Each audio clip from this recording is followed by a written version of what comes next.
Here is a sneak preview of a session that will be going on at SharePoint Fest Denver on May 30th, 2017 at 9 a.m. In this workshop, we'll be talking about getting started with SharePoint development.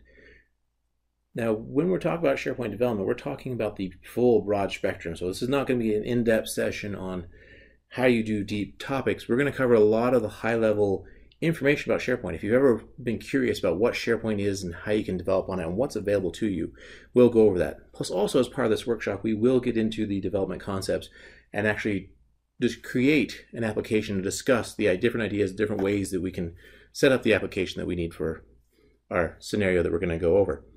So we're going to start out talking about these sort of things, and hopefully we should get some good information. Now, it's important to realize that when you're dealing with SharePoint, there's some basics, some out-of-the-box functionality that you need to know. Some of the basics, we need to know the hierarchy of SharePoint information. We have the web application, which is our base starting point with our URL, http sharepoint.com, for example. We have our site collection, which is a collection of sites, as its name implies. And then we have a website. Now, I know in SharePoint they list this out as a site, but for reasons we'll discuss later on, I like calling this a website to make things a little clearer. Then we also have lists and libraries, which allow us to be able to store information in SharePoint. And then we also have our items of files, which is the actual data that we're storing and interacting with inside SharePoint. One of the most powerful tools a developer can use is search. A lot of times when people talk about search, the first thing that comes to mind are the big search engines, so Google, Bing.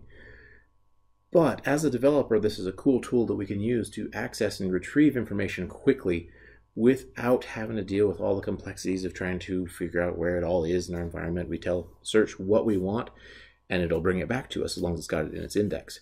And the results are security trimmed, so we don't have to worry about people finding things that they shouldn't have access to. And it can search through millions of items and give us sub-second responses back on what we're looking for. So it's extremely fast. So with all that functionality, this is a great tool that helps developers. Plus, it is across your entire environment. Now, if you're in an on-premise environment of SharePoint, then you can use information, have SharePoint crawl content that is outside of your environment. So you can have it crawl a competitor's news site, for example, or pull in different key metrics that are from a actuary site that you may need to look at.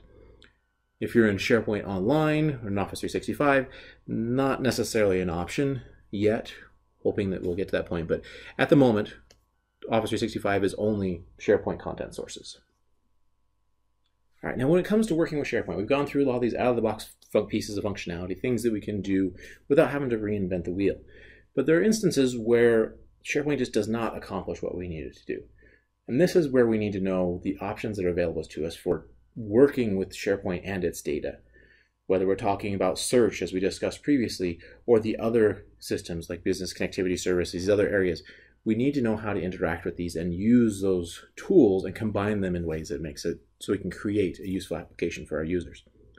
A large part of that we have the four options available to us. We have the server-side object model, which allows us to interact if we're doing server-side code, and we can interact with SharePoint. We have the client-side object model, which allows us to be able to work with information, whether we're working with it from the client side, so in the browser, whether we're working through PowerShell, or even in server-side code, we can interact with it as well. We also have web services. Now, these web services are almost as old as SharePoint is, so they've been officially deprecated, but they're still available to us, and there are some pieces of functionality that it's still the best way to be able to get information out of SharePoint, particularly with recurring events and calendars. Rather a pain with any of the other sources unless you're dealing with server-side code, because the way SharePoint stores that information. We also have REST, which is my personal favorite.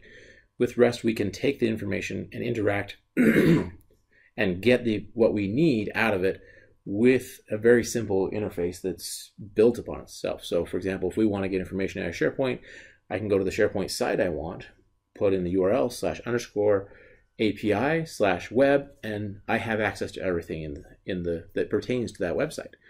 Now, if I want to get the lists that are now inside that web, I just put /lists on the end, and I have all the information. So it's a really powerful tool, and it's fast.